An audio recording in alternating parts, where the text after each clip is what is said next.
Claudine Barreto. Humagulgol na ipinasilip ang huling video ng inang si Inday Barreto.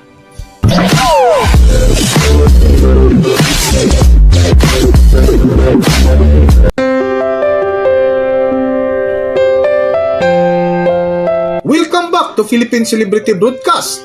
Nagdadalamhati ngayon ang pamilya ni Claudine Barreto dahil sa pagpanaw ng kanilang ina na si Estrella Inday Barreto.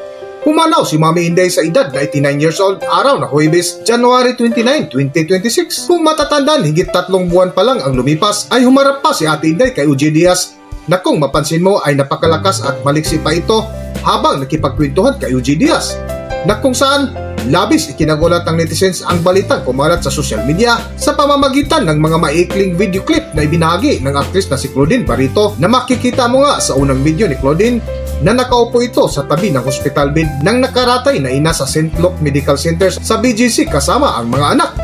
At kasunod nga na video ay makikita mong umiiyak na si Claudine Barreto na sa caption nga ng aktris, "Oh ma'am," na may kasamang broken heart emoji na nakasulat ang pangalan ng ina na si Estrella Castillo Barreto, January 29, 2026. Na mababanaag mo nga dito na sobrang malungkot ang mukha ng aktris na nakalagay sa kasunod na caption niya, "Mommy, we're gonna be okay," na may thumbs up na emoji na may dugtong na nakasulat na "I promise." Mula sa pakikiramay ng Philippine Celebrity Broadcast, paalam Ate Inday.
Hanggang dito na lang muna ang ating video at kung nagustuhan nyo, huwag kalimutan mag-subscribe at pindutin nyo na rin ang notification bell para ma-notify kayo sa ating susunod na video. Maraming salamat!